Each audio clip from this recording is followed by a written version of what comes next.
did it without any assistance. Yeah.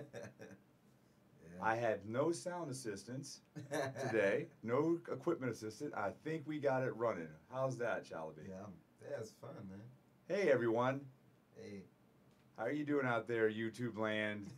Welcome, Obstreperous Eccentric Comics Only, Episode 1, with my very first guest, Shalaby Omar. Yay. Yay! It's first guest. First guest on Comics Only, you know? Yeah.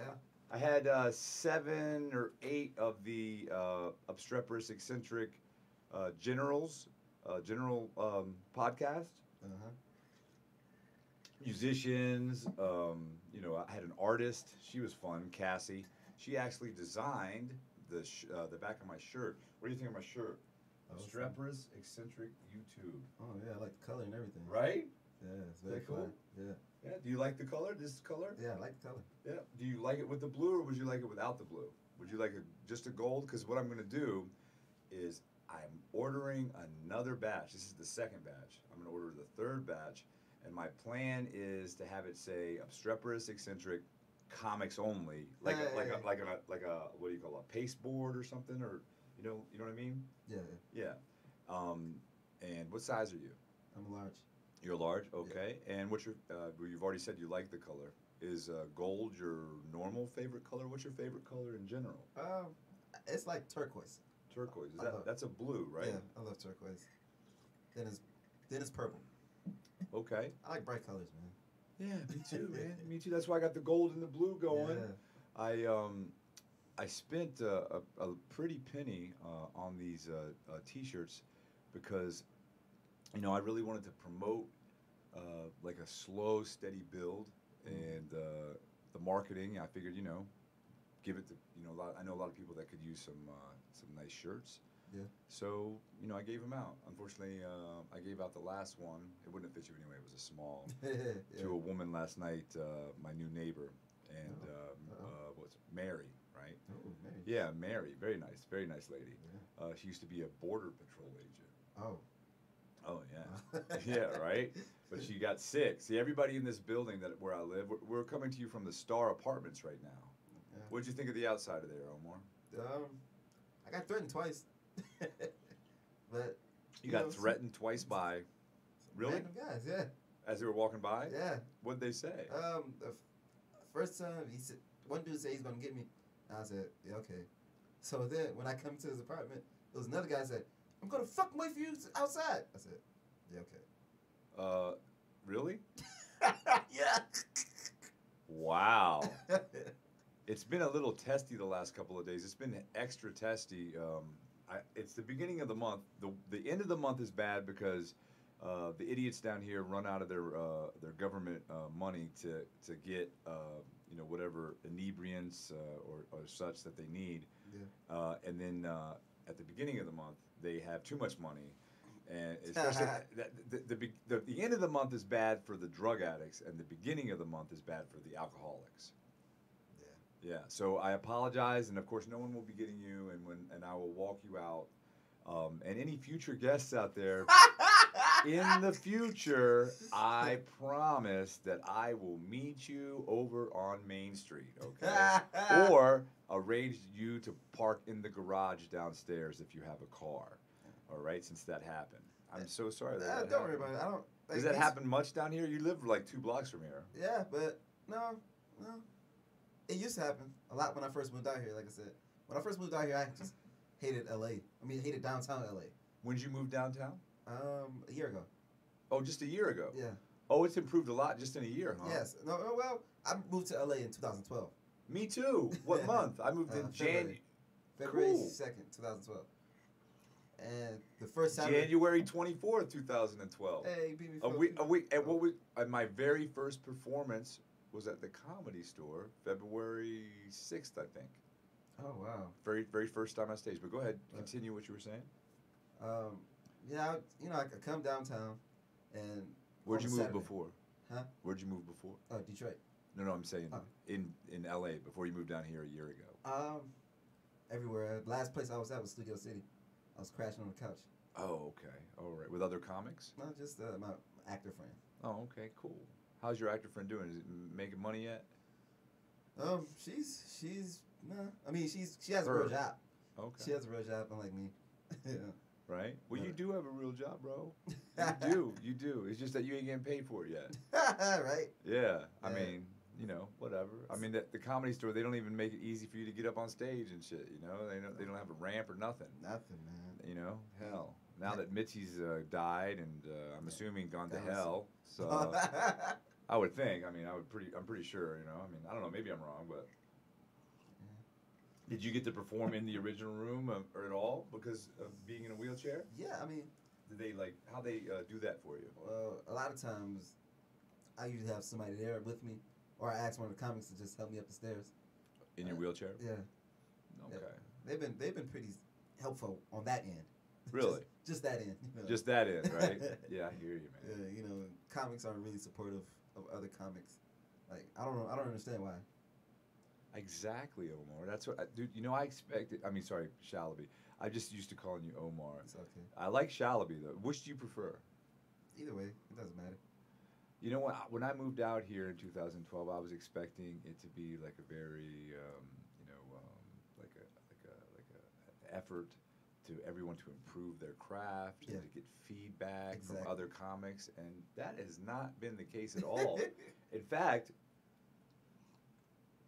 I remember I wrote it. I tried to help Erica Innes. You remember Erica? You know Erica Innes, right? Yeah. So you know she did the jokes about her little car and her cavernous pussy, right? And I told her, I was like, why don't you mention parking your little car in your cavernous pussy or something? And she looked at me like I was crazy, like to say anything to her about her set and trying to help her. And I was just like, okay, whatever. Yeah. I don't know, like. You know, and I really am not sure how. I mean, it should have let me know right then how it was going to go. It's amazing how these little, like, the only way I could describe them is like hipster cucks, these dudes, and they all looked the same, right? Black, white, it didn't matter. They all dressed the same. Didn't matter what color they were. Right. And they all said the same things, roughly. And the originality was not something that seemed to be a boon in their opinion. And I got really worn down personally. I don't know about you. Yeah, it was to a point for about 5-6 months. I just stopped doing comedy because I was tired of the envy, the jealousy, the backstabbing, and no shit. And I was thinking, like, said, dude, like I said, when I first moved out here, I thought that I was going to meet a lot of comics or even entertainers who we all had each other backs. I thought it was going to be like a camaraderie thing, like, because we know how camaraderie, right? Like, exactly. That's what I thought too. I was like, oh, this is going to be great. I'm going to hang out with a bunch of funny people. Exactly. I'm going to learn how to be funnier. I'm going to get acclaim. I'm going to get people that are going to give me kudos for when I'm funny, and they're going to point out what is not funny, and that is not what happened at all. Yeah, it's like first time I got on stage was at the Ha Ha out here. Was at the Ha Ha. I did really well.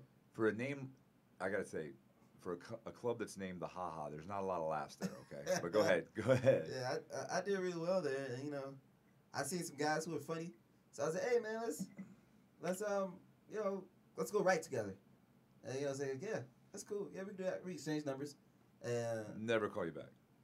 Never call me back. Never answer my texts. Never, just blow you off. Yeah, and then when I see him at the Comedy Store. Hey, how's it going, man? Well, why did you not call me back? And why are you a fucking lying piece of shit? And I hope you burn in hell, like sitting next to Mitzi Shore. Yeah. Pretty much. Yeah, man. I mean, she's dead now, so fuck her, I mean, shit. Whatever. I'm sure they're going to sell the, I mean, I have a feeling they'll be selling the Comedy Store, I would think. I mean, personally, that's what I would think is going to happen. I got to say, I'm currently banned from the Comedy Store. Oh, shit, what happened? Nothing. I had a cake incident at Casey's Pub, which is not the Comedy Store, by the way. Comedy Store, Casey's Pub is not the Comedy Store. I never misbehaved at the Comedy Store, not once. never showed the respect that I felt it deserved, right? Yeah. I mean, because the way I looked at it was, it wasn't like they asked me to come out here and Right. start hanging out at the Comedy Store. Yeah. So I was always very, polite. I tried my best to be polite to everyone, no matter how shitty and unfunny they were, you know? Yeah. And I actually was like thinking that it was going to be advantageous and get a chance to be, you know, funny with other people and maybe meet a funny girl. Yeah. Right? Yeah, that would be nice. Not. Fuck. It took me forever to even get some female comic pussy, you know? and it was not. Listen, it left a lot to be desired. I mean, I'm just saying it did, you know. And I mean, I had a disadvantage. I moved out here. I was 42. Okay. And you know, everybody had died back home. Oh shit. And I was actually living in Livonia. Okay, yeah. When I moved out, right? So you moved from Detroit, Yeah. which was right next door. It is. You know, I mean, like, literally. Yeah. Actually, I think there's what's that little red? Redford. What's it? Redford. Is that Redford? It's Yeah. between Livonia and Detroit. Yeah. It's just a little, like, 2 Yes. blocks or Yeah. something, right? And man, it was crazy when I was there. I mean, one day when I was living in Livonia, the reason I moved there was because it was the furthest east that there was legal medical weed. Really? Yeah. Because I know how to grow unbelievably good weed, you know. Contrary to Eric Marino's opinion, go fuck yourself, Eric Marino. Oh shit. Fuck you, Eric Marino. If you see me, fuck you, Eric Marino. I fucking detest you, your drunk ass. Go fucking hit on Ellen again when you're drunk, you know. God, how did you not know that she was a lesbian? Give me a break. Oh, Yeah. and I can't believe that they still gave him another chance after he fucking embarrassed him when he got. You heard what happened when he went to the Olympics with Leslie Jones, right? Oh shit. No, what happened? Oh, you didn't hear? No. Oh man! Holy crap, dude! This fucking moron. Leslie left, and then all he had to do was get on a plane and fly back, right? And Right. What's the dude's name? What's that? The guy that man, Saturday Night Live. You know, executive producer dude. The one. The creator of Saturday Night Live. Beats me. You know, right? Yeah. But anyways, proceed. You can proceed. So he had agreed to hire Eric because of Leslie's vouching, right? And Eric gets he's so drunk when he gets on the plane. They took him off the plane and they put him in like a half of a jail, half of a hotel room kind of thing until he sobered up, right? Yeah. And like he didn't make the flight back and all this shit, right? Man, what is his name? What is the Saturday Night Live guy's name? Doesn't matter. Saturday Night Live is so passe and has been, you know. I mean, come on, YouTube, way to go. This is NBC. Fuck you, NBC. No, really, dude, they are so fucking full of shit. These network TV. Sorry, bro. I'm sure you want to get on network TV. I'm sure, but I could care less. I'd much rather be a big YouTube star, like a Joe Rogan and stuff. You know. Of course, he was on News Radio. What channel was that on? Was that ABC, NBC, CBS? Do you remember? I remember he was on NBC for Fear Factor. Fear Factor. Okay. All right. Fair enough. But I'm saying, like, for his big break, News Radio. I mean, Andy Dick, him, Phil Hartman. Yeah. So on Saturday Night Live people? No, I'm saying just great, genius fucking. I mean, Andy Dick is the funniest person that I have ever actually worked on a project with. Okay. Now, the funniest person I've ever seen live, the funniest comic, was Leslie Jones by far. Oh, word. Oh, no doubt. I mean, and she's female. I mean, anybody out there says women ain't funny, fuck you too. Yeah, fuck I like you. to give people the finger. You know, this is a new thing. Yeah. No, really. Leslie Jones, you know the Comedy Store. See, you're probably not that familiar because, it's tough for you to get up there because of the chair. Okay, there's one, or there was before, they might have remodeled, but there was one place where you could not see the stage, but you could hear the stage, and it was in the back where the comics sat. Yeah. I would have to sit there to, enjoy Leslie's set, because if I watched her and listened, every time I would cramp up. That's how funny I mean, that is how funny. If you don't, you're like, I see her on Saturday Night Live. She's not. Well, Saturday Night Live is not in any way using her, or at least that I've seen, to give her justice of how funny she is. And a lot of times people don't understand how live comedy, it's so much different. Like we could watch a special on Netflix or something, but if you're there, it's so much more funnier. Oh yeah. People don't understand that. Somebody made a mistake and heckled Leslie, and she threw a beer bottle at. I mean, that's some balls, okay? And she's a chick. I mean, her balls are ovaries, and they're inside her. You know? Yeah, I mean, fuck. I hate hecklers. Don't fucking heckle. Like, dude, like, just leave. If you feel like you have to say something, just fucking leave. I have a little bit of a different skew on that, right? My opinion is, I loved to interjeckle open micers, not shows where people were paying. Like, I would never open my mouth and say anything. No, really, I would never, right? Yeah. Unless it was invited by the comic, right? Yeah. But, you know, sometimes they do, right? But a lot of the open micers hated me because they would be sucking and I would be bored, and a lot of times it would be a lottery, and so I would interjeckle. And I always, Joe Morisi said this, you know, you say stuff during my set, but every time you make my set better. You make it funnier. Yeah. And that's, you know, to me that's okay, because I never got upset if I'm just doing an open mic. Yeah. Yeah, say some shit. Let's get a thing going. Let's riff. Let's make some, you know, because I mean, I got so sick of listening to people. I mean, there's people right now in 2018, they're doing the same set they were doing in 2012. Yeah. And they're wondering, why am I not becoming famous? Yeah, well, maybe get some new material, maybe, you know? Were you there when the open mic with GT and Tony Hinchcliffe? Which one? This was like 2012. Tony Hinchcliffe came and he's like, fuck. This is how he introduced him. He said, oh, man, fuck, man. They just keep putting him on every day, every Monday, every Sunday. And I don't know why they keep doing this. And GT got up. He did pretty bad. And GT got off. And they was arguing for his whole 3-minute set. They was arguing the whole 3-minute set. Then he had to get off. And then GT invited him outside. You know, it's just... Well, Tony Hinchcliffe is, you know, he's one of them hipster cucks. You know what I mean? I mean, really. I mean, there's no doubt about. I mean, if it wasn't for Jeff Ross, fucking, letting Tony insert, you know, because Jeff Ross was like, sure, Tony, insert your nose in my ass. I don't mind that at all. Yeah. Okay. Yeah. Get your tongue in there too. Okay. Yeah. Let me help you out with your career, you fucking ass licking piece of shit. But I like Tony. Make no mistake. I'm saying I like Tony Hinchcliffe. I do. I mean, you know, he's my favorite brown noser I've ever met. He is. I mean, it's an amazing thing to be able to brown nose and, you know, and to become famous by telling jokes about midgets or whatever, you know. Yeah, Did you ever see his set when he did the midget set, you know? About how hard it is to tell the difference between a baby and a midget. And I'm sitting there watching that set and I'm thinking, God, he's really teaching me what not to do, you know? I mean, personally, that's how I felt. I liked his cerebral palsy joke. Oh, really? What's his cerebral palsy joke? You know how he walked. I forget, but he was talking about how when he get into a bathroom with a handicap style. So he said, break your wrist, and then just hop something like that. Okay, that was pretty good. But only a hipster cuck that's weak would have to do that, because I mean, a man just walks into the fucking handicap stall and shits or pisses like they have to, and let it fall where it may, right? You know, yeah. I mean the chips, as it were, you know, human chips and not buffalo, but.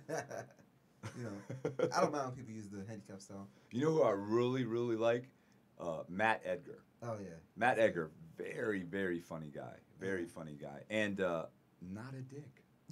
Not surprisingly. Let me ask you what you think of this premise, or not premise. My opinion.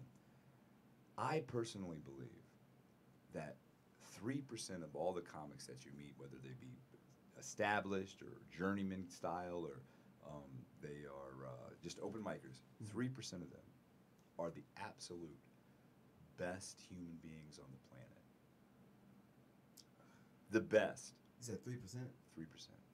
And then the other 97% are the worst people ever that you will ever meet. You can't trust them. They will stab you in your back. Exactly. They will talk shit about you behind you, and then be so sweet for you to put them up on your show and shit, you know, or how they have to get skipped ahead, or their privilege, you know.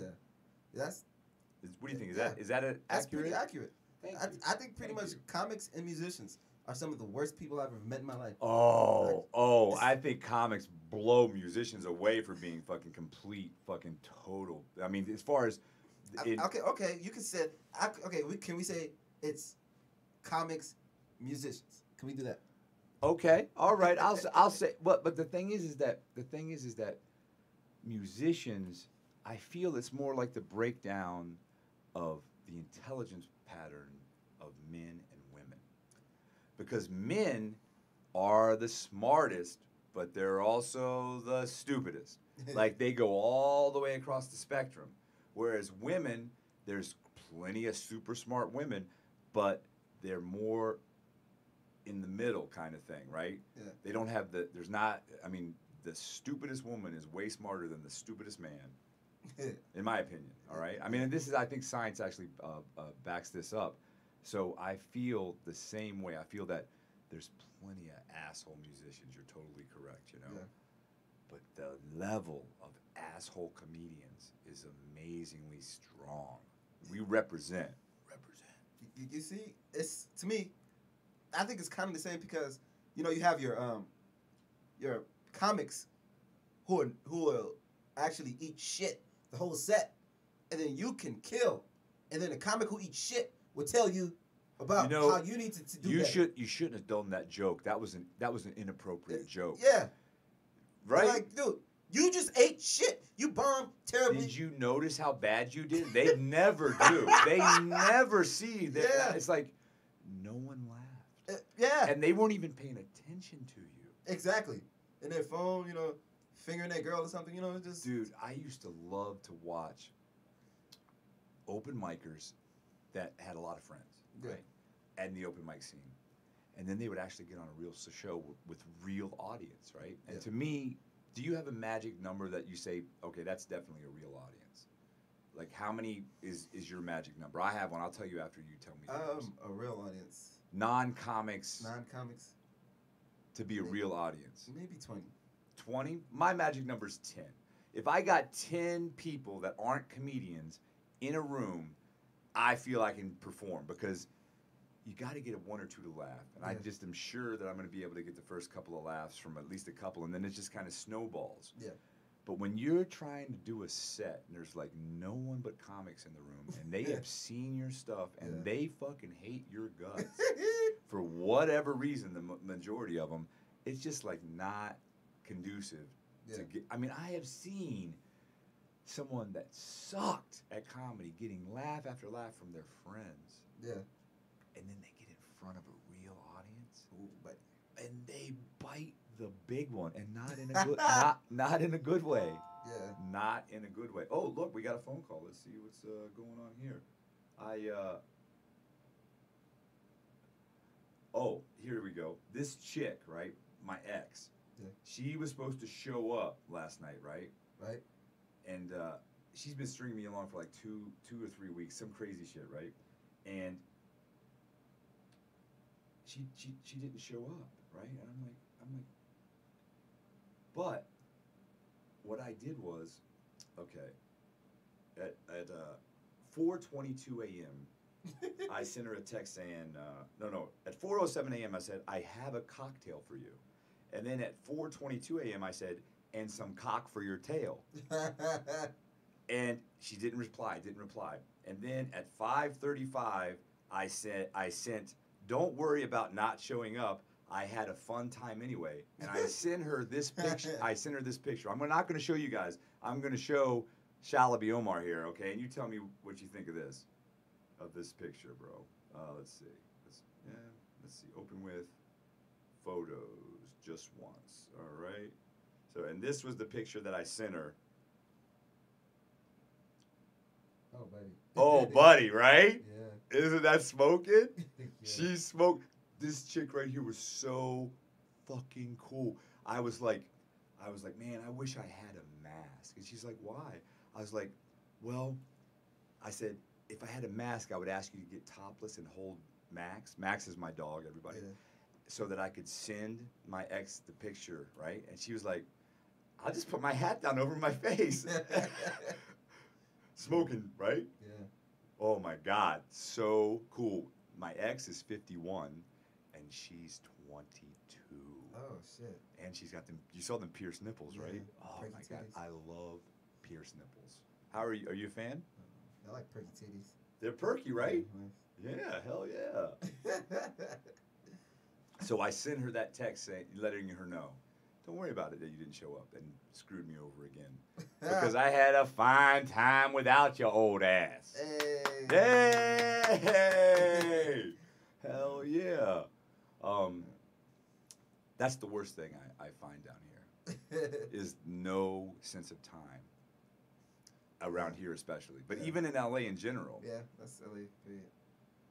Get your. You supposed to, if you was, yeah, people just don't. People don't care about your time. People just fucking waste it all day. Not at all. And the thing is they waste their own time and don't even realize. Yeah. And it's like, time is short, people. Yeah. Life is short. Exactly. Get a fucking clue. Pretty much, man. Try and be honest with your friends, even your enemies be honest with. Yeah. Try and realize that, hey, maybe I should tell people actually what I'm thinking. Hey, maybe I should actually try to keep a schedule, because you're only as strong as your word, I think. What do you think of that? I agree. I feel like you only, like as a man, you only have two things. Or a woman. Okay. Well, I was saying you have two things with your word and your boss. You know, you shouldn't break either one of them, you know? Yo, that's Tony Montana from Scarface right there, my friend. I agree. I want two things. Yeah, exactly, bro. Hell yes, dude. That's what I say all the time. Yeah. I hear you. Go ahead. Yeah, you know. Keep talking, man. You're preaching to the choir right here. To me, I feel like if I would rather, honestly, if I don't have a real extreme reason why I broke my word, I would rather death. Like death or I your word. will make myself sick trying to keep my word. Yes. I will make myself sick. Yes. I will, because that's one of the reasons I got sick. That's one of the reasons I live where I live. Yeah. I got sick, and mostly from stress. I had an emergency hernia repair.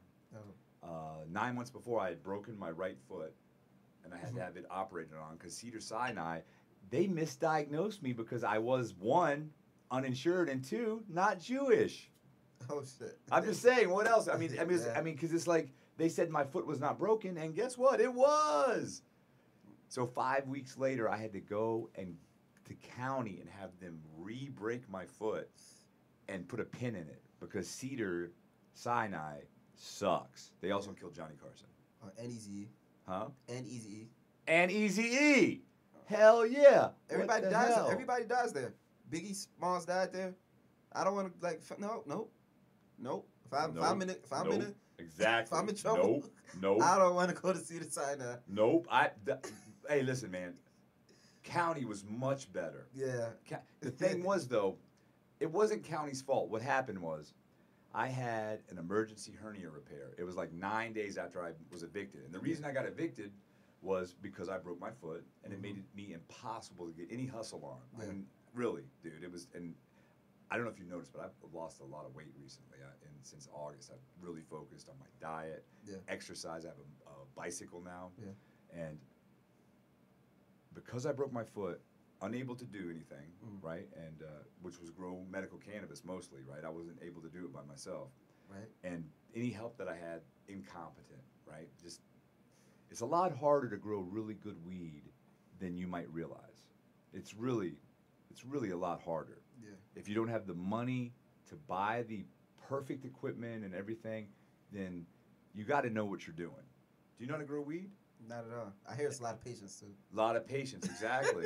A lot of people will get what's called harvest fever, and they will harvest the plants too soon because they just have to have it, especially, if you've gone 6 months already with no money, right? Yeah. And you got to watch that. Plus, you got to watch people that claim they know what they're doing. I'm not going to mention any names in this part because, I forgive this old bastard, right? But he made me think that he knew what the fuck he was doing. And I didn't see the grow for like 10 days. I come back, there's a huge male right in the middle. I was like, did you not notice this male right in the middle? Pollinated, we got all kinds of seeds, and it's just like, and then he blamed me. I'm like, dude, you said you knew what you were doing. You don't know how to tell the difference between a male and a female plant? You know? Yeah. And, oh my God. So where were we talking about? Hey, so do you remember your first time ever doing stand-up comedy?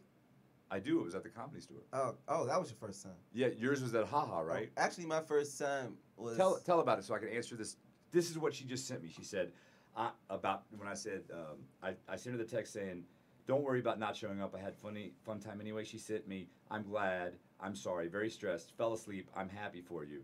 And what should I reply? Let's write this text together. Let's write. What should I reply? It's been 7 minutes. You're supposed to wait 7 minutes before you text somebody. Did you know that? I didn't know that. A girl, anyway, if you're a guy, and a guy if you're a girl. Did you know? If you text before 7 minutes, you're too needy. Were you aware of that? I didn't know that. I always thought if I have my phone in my hand and I see a text message, I should reply. Right? Yeah, I thought it was just that polite, right? No, no. It's the postmodern neo-Marxist identity politics time of the decade, okay, or the century. It's so. What should I reply to this? I don't know. How should I say? How about I say? What should I say? Come on, help me. I sure did have a good time. Okay, I'm gonna say this. And it could have been you. While I had a good time, it would have been better if you were here. Filming. Instead. That'll get her juices flowing, right? Yeah. You like to eat pussy? Yeah. I don't know. Certain girls. I know certain girls. Certain girls, you don't want to eat their pussy. Yeah. Only their ass. Oh shit! He bit on that one, everybody. Listen, I will eat an asshole if I have to, but and she's got to be super hot. Super, super, super hot, and it's got to have been like okay. If I'm gonna eat a chick's ass, I definitely am going to expect her to have been in my company, like no other dudes around. You know what I'm saying? Like, right? No dating other guy, for a good minimum of at least 2 weeks. 2 weeks? 2 weeks minimum. I mean, I got to know that there hasn't been, like, even another guy's finger in that ass. You know what I mean? If I'm going to eat it out. I'm just saying. There's a lot of dirty fucking fingers in this city. I don't know if you're aware. Yeah. So, your first comedy performance was in Detroit, Southfield, Michigan. Okay. At this place called Lucky's. Lucky's. Yeah, you remember Lucky's? Were you there? There was one in Livonia. Oh, Joey's? Was it Joey's? Yeah. It was right down the street from me, and I was like, thinking about going and everything, and then I was just like, man, you know what? Man, I'm going to just move to L.A. and do comedy there. Yeah. Yeah. Because I should have done it when I look back. That's the only kind of regret. I don't regret almost anything in my life, but I regret that I didn't immediately leave college and come out here and do comedy. I feel that I would have done much better than, much better. Like, how many times have you made someone urinate on themselves from laughing? Not zero as much as I know. That really? I don't never heard at least 3 times in my case. Oh shit! At least 3 times. That's what I say. I don't know. I've had plenty of people choke, but I've never heard anybody. You've had some chokes, okay, sure, like a spit take, or without water, right? A choke, just like holy shit. Yeah, I get that quite a bit, and I've had a lot of people fart from unexpected humor coming out of me, and I've heard plenty of farts. You know what I'm saying? I mean, it's just like if you shock someone, you're amazed what they can do. Describe for us your first time doing comedy, like describe. I'll leave you to it. I won't interrupt you. Like how many minutes, and maybe if you could, try and tell us a joke from then. All right? I don't remember any jokes for real, but it was scary. I was shaking, nervous. I think my nervousness made them laugh way more than my material, because I did this to the mic stand, And then like the mic stand was a little flimsy, so the microphone was going up and down and up and down. And then I seen a lesbian couple. I said, "Fuck it, I'm just gonna rip into them." Oh, you ripped into the lesbian? I ripped into the lesbian. In what couple. way? How did you do it? Describe that. Well, it was one lady. She was so fine. So I was telling him like, okay, man, your girl's fine, yada yada yada. And then the butch lesbian, was like, hey, my girl's fine too. And I was like, yeah, she is. You know, I was saying, yeah, I'll make both of y'all straight. You know, shit like that. And you know, me and them we went back for like 6 minutes. And it was like 15 minutes. Because I was telling the guys, yeah, I've done plenty of comedy before. He's like, all right, 15 next week. So, oh shit. Yeah? So. You did 15 minutes your first time on stage? Yeah, I think most of it was. Holy crap. Man, I was. Like I said, it was scary. And then next time was at Joey's. I killed there too. Then. Do you think it was because they felt sorry for you being in a wheelchair? I think a lot of it they didn't see it coming from a guy in a wheelchair. Do you remember any of the jokes from either place that you told? I think one of my jokes was one of the first jokes I actually wrote was I ran into a doctor lady, and I asked her what she do for a living. She told me she's a doctor. She asked me what do I do. I said I'm a comic. She says, well, tell me a joke. And I said, all right, I'll tell you a joke if you make me walk again. And she says, well, I'm not that type of doctor. And I said, well, I'm not that type of comedian who tells jokes. And she says, well, I can refer you to a doctor. And I said, I can refer you to a comic who tells jokes. And she says, well, you're an asshole. I said, you're an asshole. We can do this all day, lady. I think that's my first joke I ever wrote. Right? Yeah. It kind of sucked. I'm just letting you know. Here's you want to hear my first joke that I can remember? That I wrote, you know? Yeah. I don't know if it was the first joke I tried to tell or whatever, but this is the first joke that I remember. Okay. I eat pussy better than a lesbian. That's how good I eat pussy. And the problem is that, unfortunately, guys that like cunnilingus, people assume that they have, a little dick, That is not the case with me. I actually have a very large penis. I bought it at the Pleasure Chest. It was on sale. No? You don't like that one? Okay. All right. All right. Jamar Neighbors freaked out in the rock paper. Was like, that is fucking funny, and started laughing. And all the chicks were like, what the hell? I always, dude, if a chick talked about how much she was just a pro at sucking dick and how much she loved to suck dick, I would want to hang out with that chick. And I thought that same in reverse, but no. Talking about loving to eat pussy did not go over the way that I expected. I do love to eat pussy. I don't know. I just do. Eating pussy, yeah. Like I said, it has to depend. You got to feed. I feed a lot of girls pineapples before I eat their pussy. Like the girls. Nice. So it tastes better. Nice. That's a great idea. Pussy really tastes better after you eat the pineapples. You just insert a pineapple up in a pussy. Wow.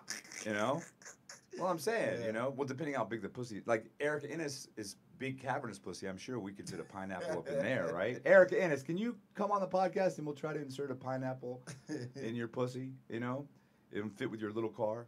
Yeah. I'm just kidding, Erica Innes. I don't want to see your pussy. Yeah, man. I think that. Do you want to see your pussy? I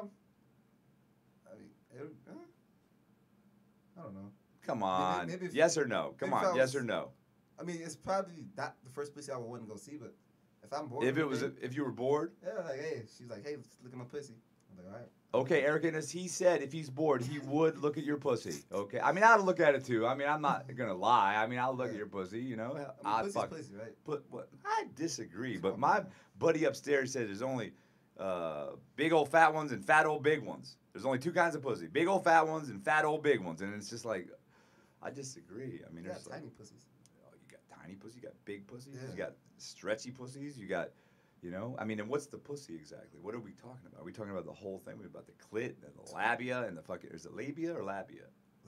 Labia? Okay, labia, clitoris, the fucking, the perineum, the taint, as it were, what is the pussy? The opening, you know, the piss hole, all that, I right? think it's all of it. Like That's what I think. I like the juiciness. But you know, we could do the this. juiciness. The juiciness. Hell yes. Hell yes. If you wear some yoga After pants. we get off of here, right? I'll put on my external hard drive and I'll show you a video of her, this one, the 51-year-old. I'm making her squirt. Oh my God. Hell yeah. And the reason that I don't feel bad about showing him that, I never put it on, I never broadcast, I never put it on the internet or nothing, right? Yeah. But she told me to tape her, right? Tape me making her squirt or eating her out. Yeah. And then stole the camera that it was on. Oh shit. But I'd already downloaded it into my external hard drive, so fuck her. So I don't feel bad about showing. I do not let anyone else have it, though. Okay, yeah. To me, that's fair. Yeah, what do you think about that? I mean, like I showed you that picture of my new buddy, her beautiful pierced nipples. Yeah. But she didn't care because she told me straight up, I have my face covered. Yeah. You're not going to put it on the internet, right? I was like, hell no. Right. If anybody gets to see it, it'll be because they are looking at my phone. Yeah. That's my rule personally. Yeah, exactly. Like, don't worry, women, ladies, girls, friends, countrymen.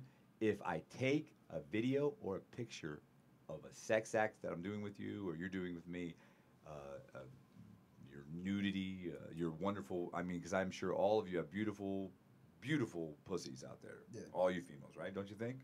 Yeah. I mean, no, it's not true. He says no. I disagree. Come on, man. Have you ever seen some nasty pussies? Well, I'm not talking about diseased pussies. No, that's different. I mean, I love pussy. Any big clit, a little clit. What's the biggest clit you ever had? I think I've seen a clit that looked like a small dick. Okay, but how big? How long? Maybe like this Let's big. see. Like right here? Yeah, I've been there. And the thing was, I met the woman, Lauren, not a comic. There wasn't out here, though. I mean, it was before I came out to be a comic, so it was like 2007 or whatever. Okay. Maybe even, no, 2004 or 2005, actually, you know. Mm-hmm. This is the woman that I got addicted to heroin for. Oh, shit. Because I did it on purpose so that I could relate, because she was a heroin addict. I didn't know it when I met her. And she wasn't a needle junkie. She would snort it, smoke it, whatever. But she would talk about being sick, and I knew I was on tour, toured around with the Dead, and there was a lot of people that I liked as friends that would constantly be like, "Oh, I'm sick, I'm dope sick," and I was like, and with her, I was like, enough is enough. I want to understand what they're talking about, right? So I got addicted to heroin so that I could understand what it was like to kick, and really, it wasn't that big a deal for me. I mean, I'd been much sicker and much worse many, many, many, many times in my life. I mean, when I was under 5, I had to have, my body packed in ice like 3 different times because my temperature was like over 104. Ooh, buddy.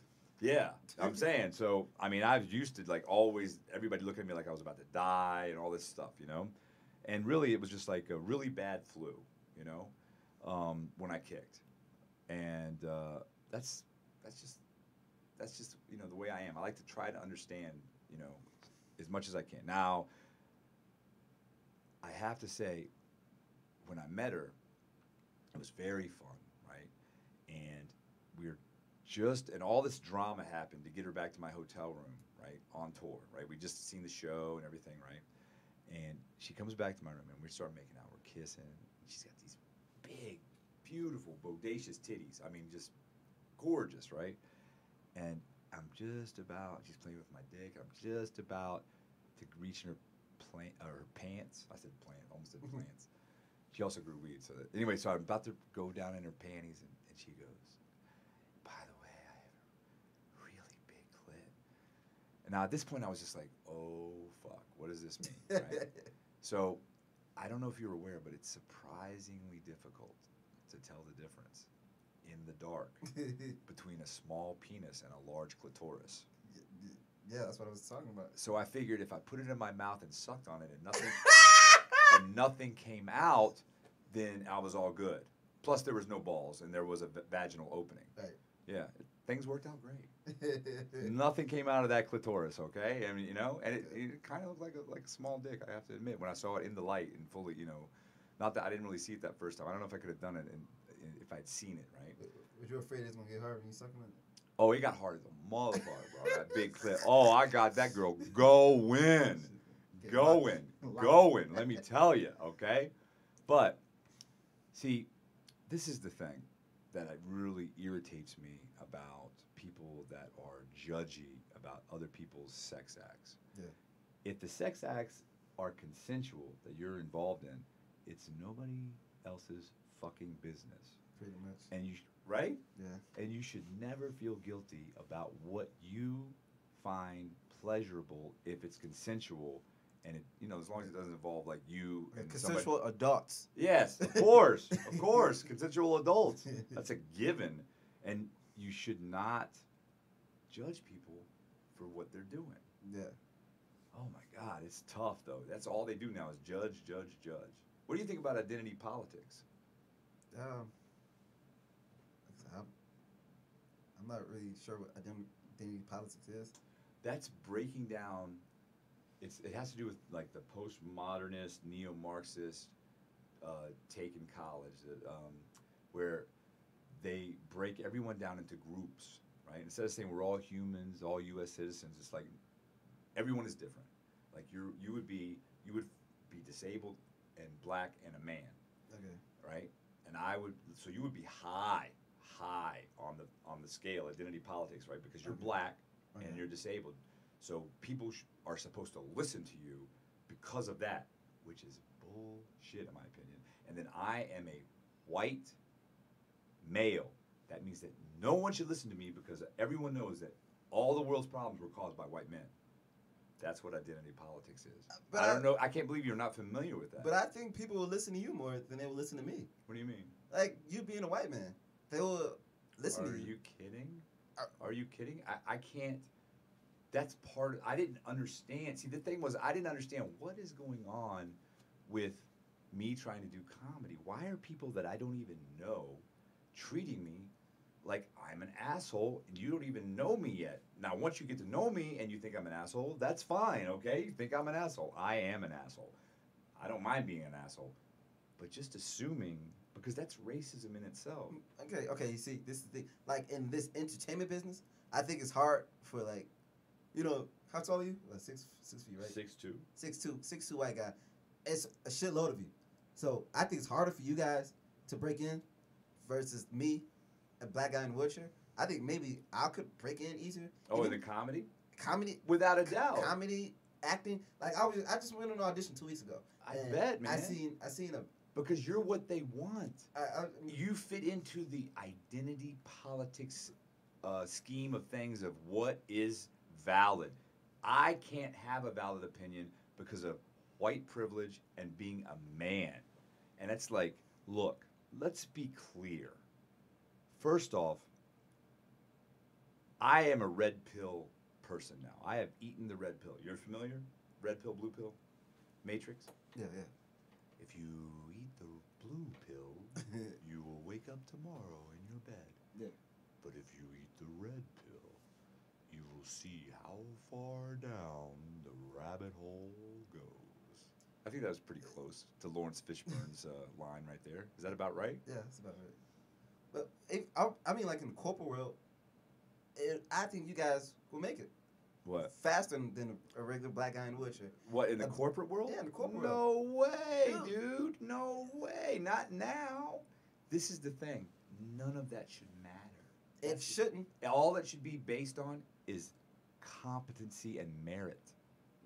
Yeah, That's it. It should, but yeah, I want the doctor that is a doctor because they were short of Bangladeshi females. No, I want the doctor that knows what the fuck they're doing, personally.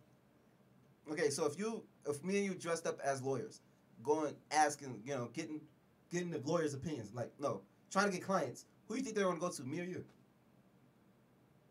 You. Why would they come to me? Why would you think they would come to me?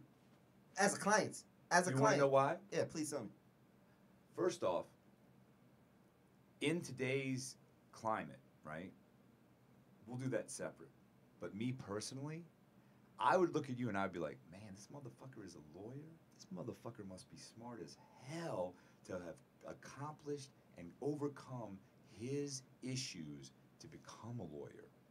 He must be spot on. That's what I would think. If between me and you. I've seen. Do you see what I'm saying, though? I mean, I see what you were saying, but I feel like the world doesn't think that way. Like when I lived in West Hollywood, I asked this lawyer. He said, he even told me. He told me there are plenty, black, Mexican, whatever, lawyers that's better than him. However, they assume that he has more resources. Because he's white. Oh, man. But who? What age group, see? Because when you go people over 50, maybe. I mean, but this is the thing, like this is how the world is. I mean, like you said, you shouldn't have this colorism, shouldn't have this identity. You should not. But that's just the way it is. There should be no race box on anything. That is not important. What it should be based on is how well you do the task. That's my opinion. Yeah, I mean, that's a good opinion, but I don't think this is real life. Like, I still get pulled over by the policeman. Why would you get pulled over? Just because they see a black guy. Are you sure? Dude, I was in Burbank. Do you speed? No. I'm asking you. No, I'm saying when you're driving. I'm saying, sometimes, last year, I was visiting my friend. Tell me the truth. Do you speed? It's okay. Oh. Do you speed when you're driving? Sometimes. But I'm not talking about when I'm in a car. Oh, okay. I'm saying just in my wheelchair. I'm Burbank, just trying to find my friend's house. They pulled me over and said, "Hey, do you live around here?" I said, "Why?" They said, "Are you from here?" I said, "Why?" So they see me looking at my phone because I'm about to go to Facebook Live. And they said, "I see what you're trying to do. Have a nice day." Drives off. Well, yeah. I saw a guy right out front of my apartment about 4 o'clock in the morning chase a cop away in a cop car. It was I'm telling you, man, it was crazy. I'm like, holy shit. But that's bad, though, right? Yeah. Because they're so scared of getting in trouble or losing their job that horrific things happen down here to people. Horrific. Rapes, murders, stabbings, fights. Yeah. Like a lot of the... Okay, I went and saw Jose Huizar. Is it Jose Huizar? I'm pretty sure Jose Huizar, the city councilman. He had a thing here in my building, the Star Apartments, on Tuesday, and I went to it and to talk to him, about homelessness and the homeless population, right? And they had this neo-Marxist, really Marxist socialist group there, like 4 or 5 of them. Their names were, the name of the group is L.A. Can. I don't know if you've ever heard of that group, right? And they have like an ideological agenda. No, buddy. Okay, now, don't be possessed by an idea that's not yours, especially. To be an ideologue is not a good idea. It's not a good way to live, in my opinion, okay? And it's my opinion, but it's constantly been proven that socialism and communism does not work. It doesn't. The 20th century shows, I mean, how many people died in Russia? How many people died in China? Yeah. Okay? Like, they figured maybe 100 million motherfuckers got killed, right? What the heck is that? And they still, well, that wasn't real communism. The best example, I asked you about Jordan Peterson earlier. He really turned my stuff around last year when I was going through a really tough time after the Casey's Pub incident. Yeah. And it made me realize, that a lot of the things that I had been believing in, I wasn't really paying attention. I wanted weed to be legal because weed, cannabis, marijuana saved my ass, because I've been suffering from fibromyalgia for at least 16 years, right? 16 years, 17 years. And it was very difficult to get pain meds. And the thing is, for instance, the pain meds that I'm on right now are hydrocodone acetaminophen. Okay. 10 milligrams of hydrocodone, 325 milligrams of acetaminophen or Tylenol, right, mixed together in a pill. And they were giving me 2 a day. They've cut me down to 1.5 a day now, right, of that, right? Now, if I take 2 of those, I'm normal for 3 hours. I mean normal, like I was when I was 20. Okay. Right, I can do whatever. I can play a game. I mean, like a physical game. Yeah. I can exercise. I could do like yard work, but it only lasts 3 hours. If I take 4 instead of 2, right? Or after the 3 hours wears out, I take 2 more. It only gives me 30 more minutes, and it makes it impossible for me to go to the bathroom.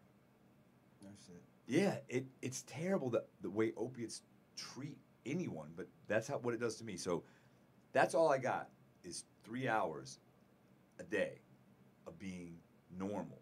And it's not just my physical stuff I'm talking about. I'm also talking about my brain. Because I don't know if you are aware, but if you're in constant pain, they figure your intellect is dropped by a factor of like 20 to 25% Oh shit. from being in constant pain. So I concentrated on losing weight. That was part of the things that they said would help, right? And I've now shifted to I'm trying to shift. It's very difficult to shift to an all-protein diet. I'm trying because I'm trying to get rid of all inflammation in my body if possible. Something that contributes to my fibromyalgia, or at least it's assumed to, which is what's the immune, what's the word I'm looking, anyway, it's are you familiar with fibromyalgia at all? Yeah, okay. So that's what I got my SSI is for that. Okay. It took 13 years. And they only are giving me my back pay for 2 years. And I had to do, that's why I grew medical cannabis, and I had to grow it on the East Coast where it wasn't legal so that I could live, so that I could eat, so that I could have somewhere to live and shit, And I mean, the East Coast, it's cold. Yeah. It's cold. My friend, she had ovarian cancer, and they was trying to get her to do chemo.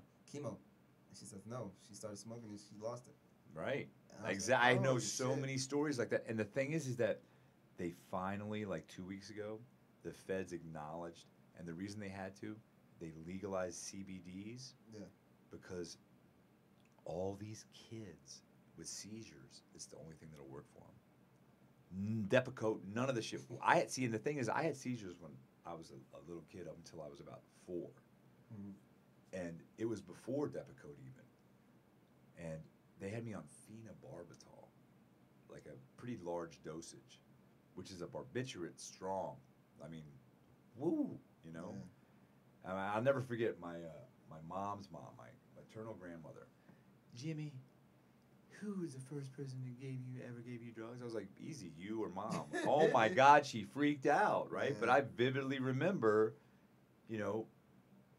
them giving me a pill and then me being all funky, fucked up. I don't remember not being fucked up when I was little because of all these medications that they had me on. That wasn't my fault. That was nothing to do with just luck of the draw or just the way the cookie crumbles kind of thing. Exactly. Right? Yeah. So how are you gonna get? So I didn't really hold it like feel sorry for me. Victim mentality, right? That's part of the problem with the identity politics is it brings out victim mentality and shit, right? Yeah. But at the same time, why would you fuck with someone and judge someone that, for me, I was smoking cannabis, right? Eating it as well. Yeah. And it was a big help. Yeah. And they weren't happy about that. My family wasn't happy about that. They're in West Virginia. Yeah. And, oh, by the way, did you know West Virginia would be the most beautiful place the most wonderful place to be in the whole universe if they just did one thing? What's that? You want to know what they need to do? Yeah. Kill everybody that lives in West Virginia currently. The way I figure it, they could see the smartest people of every generation in West Virginia leave West Virginia. Yeah. Okay? So what I figure is that the next time that there's a problem with the unemployment, not right now because Trump be crushing it, unemployment lowest it's ever been, lowest for African Americans since it started taking the Did you know that? No. Lowest unemployment for African Americans since they started the statistic, keeping track of unemployment. You can check, if you can fact check later, so can you guys, all right? Trump rocks, really. I didn't really like him. I mean, but man, he's getting some shit done, and he's helping. He is, I'm saying, he's helping. He's helping. He must be, because people are working and having jobs, and it's not all doom and gloom. Have you watched Diamond and Silk? Never Diamond and Silk lady, the ladies? You guys got to watch Diamond and Silk. You got to check out Diamond and Silk. I'll show you one when we finish. I'll show you one on YouTube. YouTube, the best place to get your news and to get the facts is on YouTube right now. So YouTube and the second and third page of Google. And the what? Second and third page of Google. Like Google something and then go to the third page and see what it says? Yeah. Okay. Listen to him. I haven't tried. I'm going to start trying to do that now. Because like the first thing when you Google something, it's whoever pays. All these ads and shit. Whoever bunch pays of fucking assholes. They don't care about nothing but money. Shit. Yeah. What do you care about? I mean, I care about peace. That's what I want this world. I care about pussy. Just be honest. Yeah, I mean, yeah. You can't even be honest anymore. No, I'm saying peace. That's what we all need in this world is peace. A piece of pussy. Yeah, women do make things better, There's no Pussy. doubt. Yeah. I love women. Yeah, they make things better. But we need just real peace, man. What's funny is seeing women hit the wall. I do not... Listen, women. Be adults and realize this. If you spend your 20s and 30s chasing dick and getting all that dick, don't come crying to somebody about how you don't have no husband and kids. That was your choice. That was their choice. Yeah. It's not our fault. It's not the guy's fault. It's y'all's fault for being, illogical slutbags. Impossible standards. We like slutbags, though. Guys love slutbags. Maybe impossible standards, dude. Is that what you said? Yeah. That was a good one. Talk about impossible standards. You want a guy who is over 6 foot, right? I try to give. Speaking of that, you can't be under 5'10" and give sperm. Yeah, exactly, right? Who the fuck? What the fuck? Think about it. Why is it bad to be under 5'10"? Because it's some bitch fucking worried about how other people think. Women care so much about what other people think of them. Yeah. And it fucks up their lives, and no one... It says, look, stop giving a fuck what other people think. Live your life, and don't let it affect you so much what other people think. If you like a guy who's 5'2", who's shorter than you like to pick him up like a little doll, that's on you. Yeah. Fucking more power to you, okay? Right? Yeah. That's what I think. Yeah, impossible standards, guy who's this and that, and it's like, hey, why don't you work with him? Because I feel like a woman can make a man be great. Like Robert Kiyosaki, you ever heard of him? Well, he's a millionaire real estate agent. He said he saw his wife eating ramen noodles in his mother's basement, and he says, fuck, I can't let her live like this. She deserves the world. So he started getting on his grind, and he became a millionaire, multi-millionaire. So I feel like a woman can make a man great. I agree. And behind every great man is a woman. Yeah. A great woman. Yeah. Yeah, I agree. Even behind a great woman is a great woman, Or a great man. Oh, yeah, yeah. What I'm saying is, this is what I'm saying. I believe that it's just better to have two people that love each other in a relationship, as opposed to having polyamory. Okay, I had a girlfriend recently in the last couple of years that was, into polyamory, and she was the nuttiest chick ever. I met her, and she was just a sweetheart. I mean, she was so... I let it go that she was fat, I mean, she wasn't super fat, but she was fatter than I like, right? But, hey, it was cool because she was just, it was cool, right? But her family and her friends convinced her to get back on these psych meds, right? And it turned her into the most fucking evil robot I've ever experienced, with no emotion. talking about how she was supposed to be a guy and she wanted to, What? really, dude, and she wanted to cut off these big bodacious titties that she had. Oh my God, such beautiful. I love breasts of every type, big, small. I mean, it doesn't matter. You know, I like big nipples. I like little nipples. I like, you know what I mean. It doesn't matter. But she had some of the most wonderful breasts any girl would kill for, and she's talking about how much she hates them. And I'm thinking to myself, why the hell have you allowed society to fuck you up like that? And you know what it was? She was raised by a single parent. Her mom, who worked for the IRS, was alone a lot. She told me she started watching porn when she was like 8. 8, wow. And I get on way back and get on like chat rooms and stuff, you know? And she, oh my God, dude. Oh, dude, it's just sad, really, to even think about what the shit she told me, the things that she said. Like, before, she stayed with me here for like 6 months. Finally, I had to fucking say, kick the fuck rocks. Kick rocks, get the fuck out, bitch. I mean, you gotta go. You gotta go. She would talk about all of her talent. She was 25. She had never had a job her whole life. Oh, shit. Never. Never. But she's talking about this and that. I'm like, I was trained to do that. I'm like, bitch, you've never even fucking worked at McDonald's. Yeah. You can't talk about being this and that when you have never had a job. My first job, how old were you when you had your first job? 18. Worked at Abercrombie. I was 8. Oh, shit. Sold grit newspapers door to door when I was 8.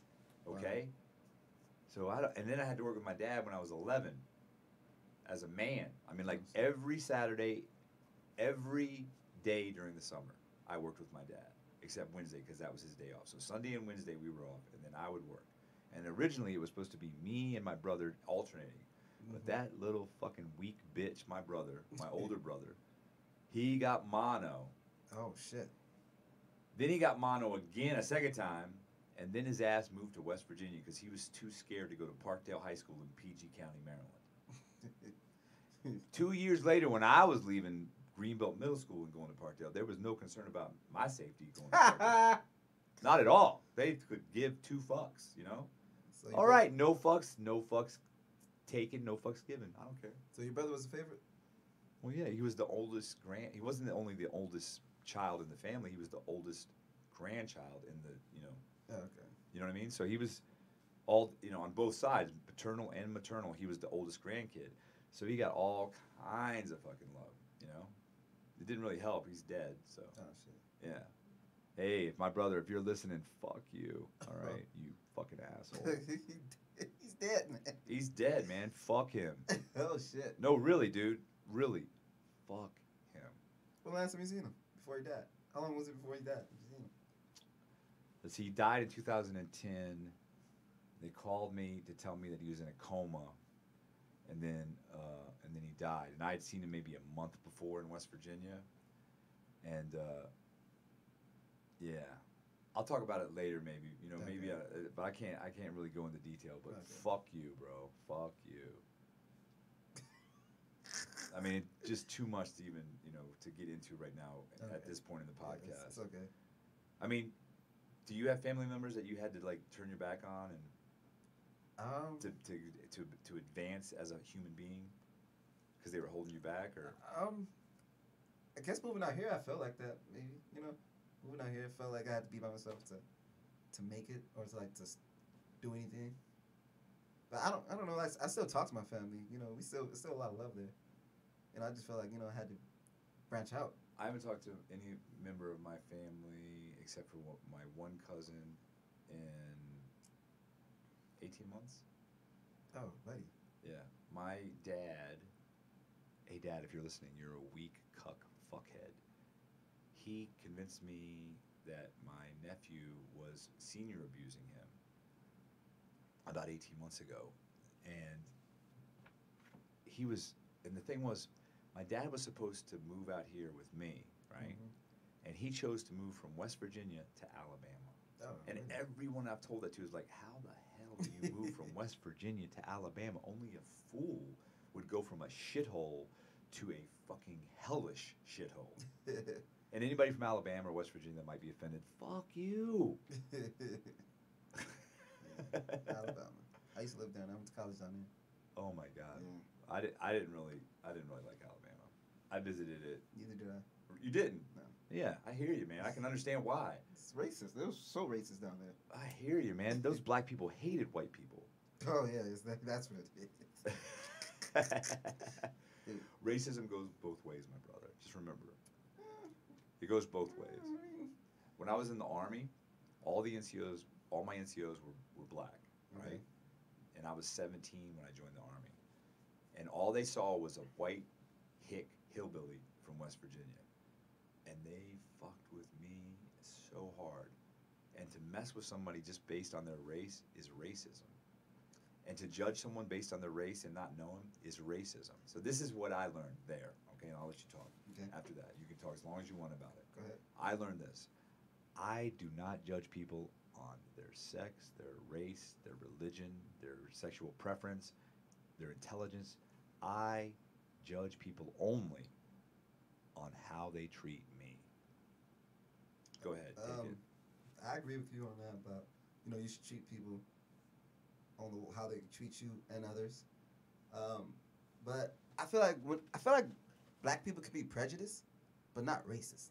I disagree. I feel why? like, Tell me why, though. But to me, racism, to be a real racist, is to have power. And See that you're talking neo-Marxism right now. That is the Frankfurt School of Thought. Do you know where that came from? What you just said about the power thing? Are you aware of where that is neo-Marxism ideologues? And the reason that happened is I'm sorry to interrupt, but I have to tell you right now, the Frankfurt School was a group of philosophers that were communists in Germany, right, in the 30s. And then when Hitler came into power, they had to get the fuck out, right? A lot of them were Jewish. They were gonna, because they knew they were gonna get fucking annihilated by Hitler, right? Yeah. So they moved, and the U.S. moved a lot of them, right? And they set them up styling in Florida. I think it was Florida, most of them, in houses and they hated it there. Do you know why? Because everyone was happy. And what they had believed in for so long about Marxism, which is that the lower classes would revolt against the upper classes, it didn't happen in the United States because everyone had the possibility of mobility. You had the possibility of moving up.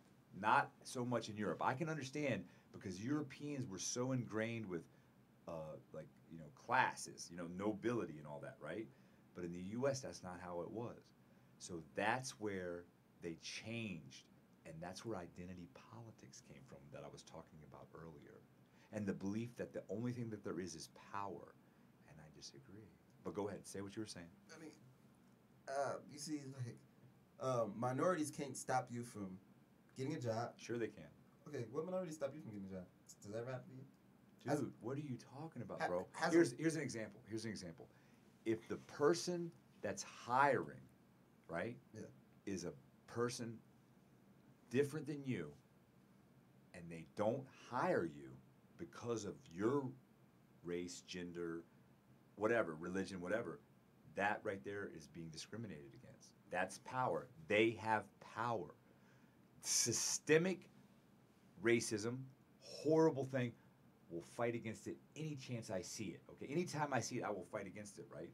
But being a racist on an individual level is possible for any race. When I lived in Alabama, I think I was like 2 weeks in Alabama. I took this girl out on a date. So the restaurant owner said, "We don't want your kind here." Now I'm thinking because of my wheelchair. Did you say comics? No, I was in a wheelchair. Did you say because of my wheelchair? I was 18, so I was in comic. What year is this? 2006. Wow, that's not very long ago. That's 12 years ago. Right. I said, hey. What part of Alabama? Montgomery. Okay. So I said, hey, that's where they had the bus riots and the bus boycott and the freaking Rosa Parks, right? Montgomery, Alabama, right?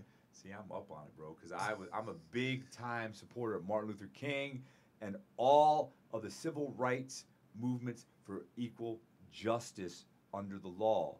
Go ahead. Yeah, I said, it's okay, I can maneuver around in my wheelchair.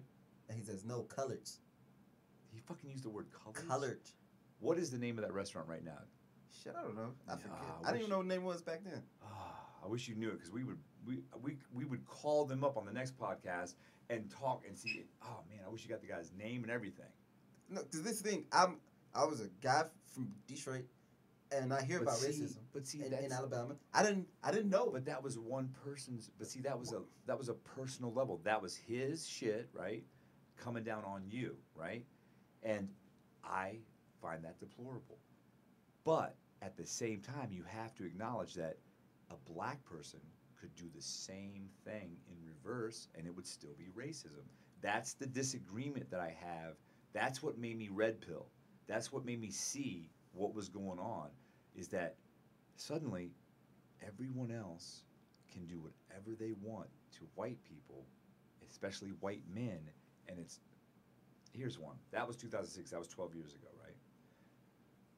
Less than a week ago, I was going to get cannabis at the dispensary, okay? Okay.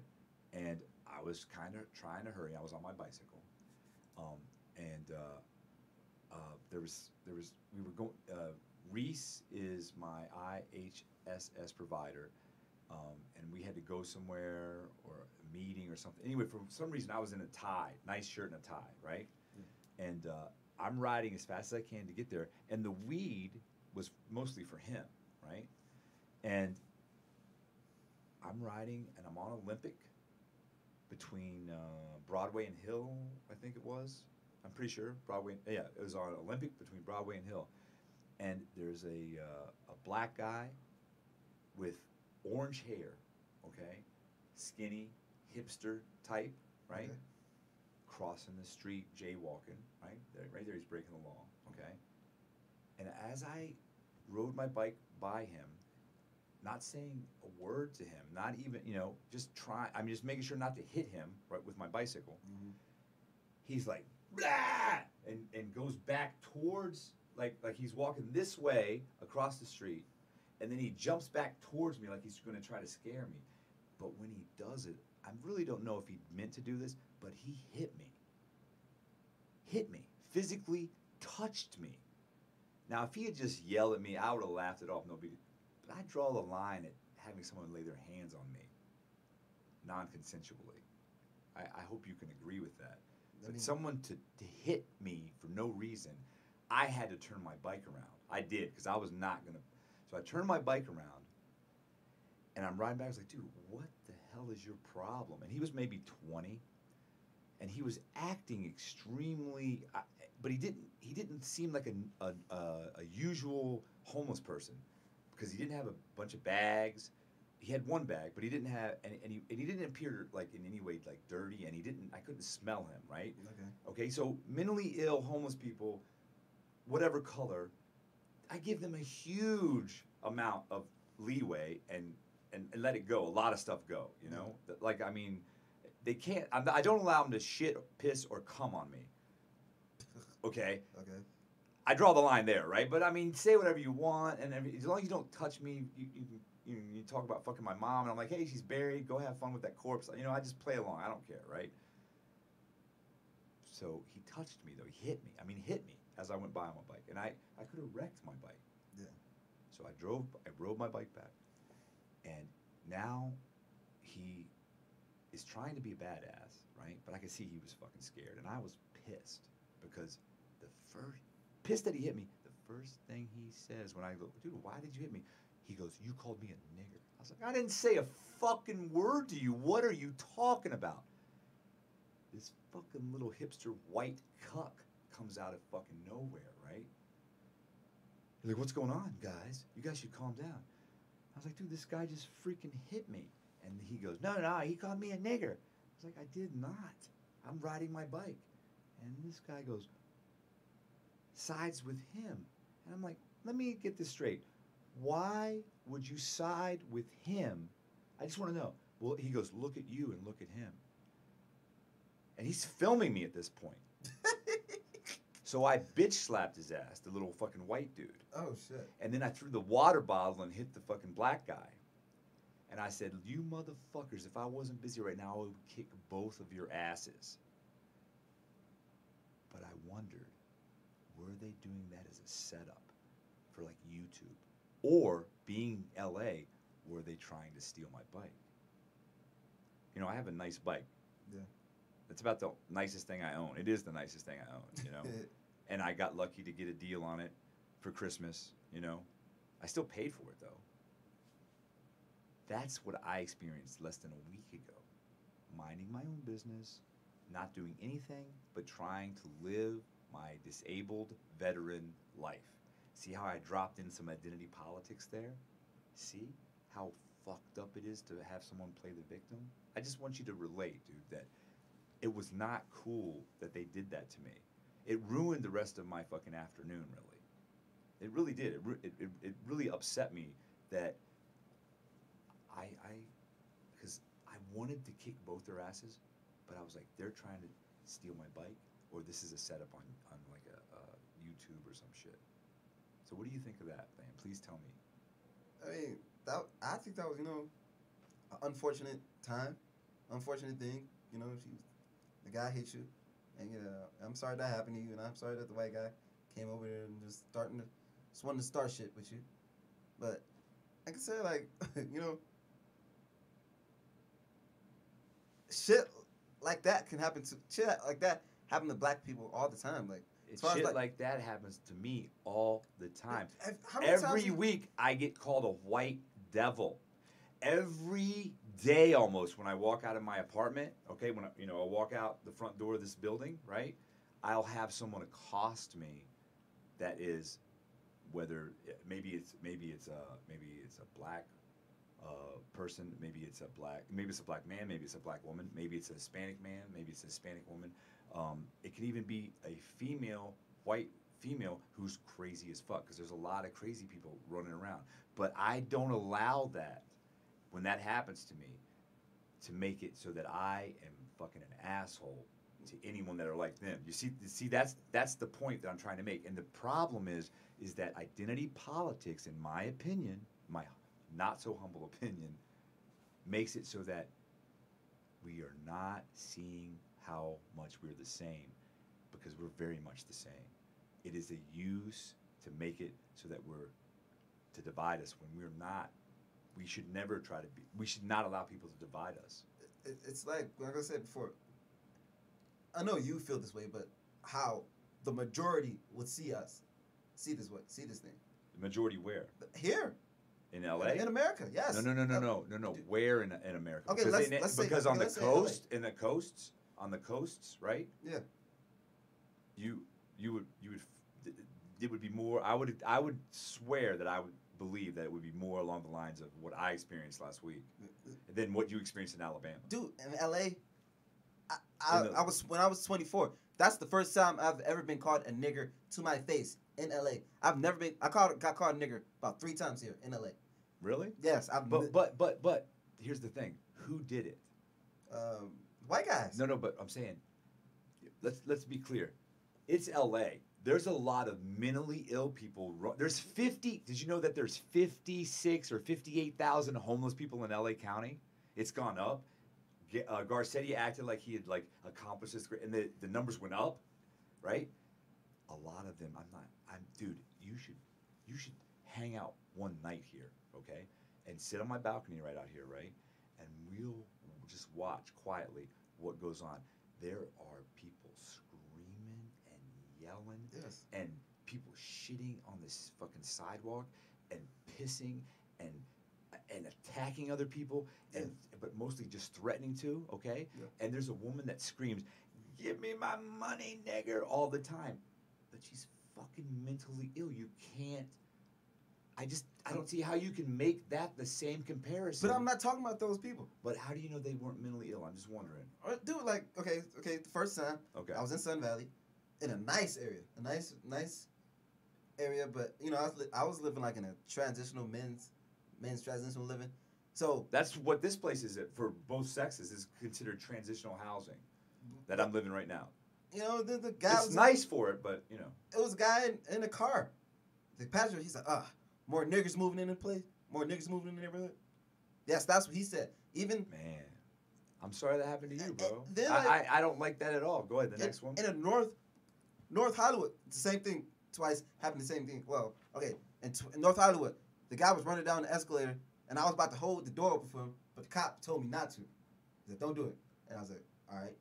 So he's running down the stairs, and the thing closes, and he looks at me, says, "That's why we hate niggers." Was he getting chased by the cops? No, he was trying to like get the train, get on the train. Oh, okay. That's why I was trying to hold the door before. There was a cop there. Cop right behind me saying, "Don't do it." Fair enough. So he was mad. He's like, "That's why we hate niggers." And the last time Was the cop black or white? he was white. He just told me not to, and I was like, "Okay, I won't do it." Fair enough, man. I'm sorry that happened too, dude. You apologized to me for something you didn't do, and I'm apologizing to you now for something I didn't do. Yeah, But do you see what I'm talking about? It's like in the last okay, in the last 5 years especially, right? It's gotten worse and worse and worse along these lines. And what people aren't seeing is that it is a means to divide us. That's what it is for. That's what they want, is to divide us, because we are U.S. citizens and we should be coming together more and advancing and having conversations and getting to know each other better and not allowing them to divide us. And the reason they are, and the thing is, you talked about power, right? Yeah. The thing I agree with you about power is that that's why it's going on, is that identity politics is about power, is about having power over other people, and whatever means necessary is okay. The means justify the ends, in my opinion, is how they believe with identity politics. You know? I mean, that sucks that happened to you, bro. But it sucks that it happened to me. I wasn't doing anything. I was just going to get some weed. You know? I mean, what do you get a month for disability? About 800. That's all? Yeah. Oh, okay. I get a little bit more than that. I get like 9, 10. Yeah. Yeah, that's what I get, is 9, 10 a month. And it took me 13 years to get that. Are you having a pretty good time on the podcast? That's cool. That's nice. Yeah, I'm having a really good conversation. I'm enjoying our conversation. I have a request. Could we take a pause break so that I can stand up, because I'm starting to cramp Go ahead. and having like I'm in so much pain right now. Go ahead. I need to probably take a bong hit, maybe a pain pill, because I only took one today. Go ahead. Is that cool with you? That's okay. So I'll hit stop, and then we can do some more in a sec. Okay. All right. All right. Thanks, bro.